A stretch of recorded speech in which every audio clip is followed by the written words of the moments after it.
Okay, I'm just going to express a little bit of frustration, and then I'm going to stop, because I don't like to hear people mumble, grumble, and complain. But I'm going to mumble, grumble, and complain. Maybe I won't mumble, but I'll certainly grumble and complain. And then I'm going to stop and move on. But what I'm going to complain about is I bought a lot of stuff for this car in the process of building this car. I built this Chevy engine out of something that had been sitting in the barn for years and hadn't been run in 20 years or so. And I remember when I ordered the rings for this engine, this is a 65 Chevy 283, I did not know what the bore diameter was. I looked online, and I remember specifically looking at Summit, and basically the idea, the impression I was getting was it's 4-inch diameter bore.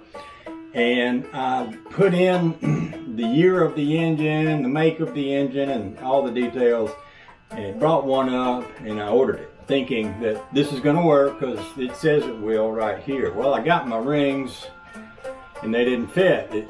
This car, Chevy, doesn't have a 4-inch bore. It has a, I'm going to try to see if I guess this right, but I think it's 3.875 inch bore, which is, you know, a fraction of an inch smaller.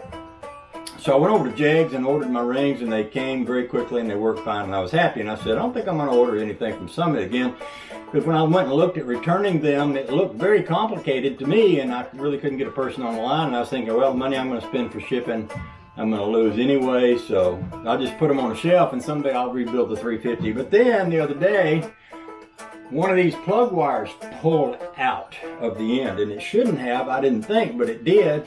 And I thought, well, I probably ought to go get me a good set of those Excel plug wires like I had on the Cadillac motor. So I went looking around. I looked at a lot of different places. I wound up on Summit, and I thought, how hard can it be to order a set of plug wires? So this is a 65 283, but when it came from the factory, it had a points type, points and coil distributor, which is not the same as a HEI, which is an electronic ignition distributor on the later model cars, and I've got a later model distributor on this. So I ordered one that I thought I was ordering a universal HEI distributor V8 set of plug wires, and when they came, I had 4 wires and a coil wire, which told me this was 4 wires like you'd put on a 1948 Ford tractor engine with points and a coil. So I went, and the piece of paperwork that came with it didn't even say where it came from. It came from someplace in Kentucky. And so I searched through credit card records and PayPal, and I finally found a link to Summit, and I found a link back to my part. And when I looked at my part on that link, it had it listed for a 4-cylinder Buick. And I thought, well, how the heck did I wind up ordering a part for a 4-cylinder Buick? And then I read the details, and it said, well, if you ordered the wrong part, you send it back, you're going to have to pay the freight. And I'm thinking, I'm really getting twisted about this, because it's the second time I've ordered the wrong part, and I really was trying to make sure that I didn't order the wrong part this time. So then I started trying to call Summit. Well, nobody answers the phone on Saturday, but they said on the recording that you can go to this thing and you can do like talk to someone online. So I went to that, and I couldn't get anybody on that.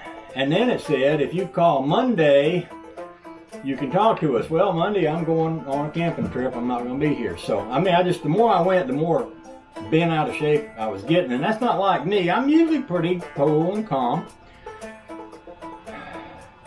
Anyway, I just said that so I could clear it out of my system so that we can move along.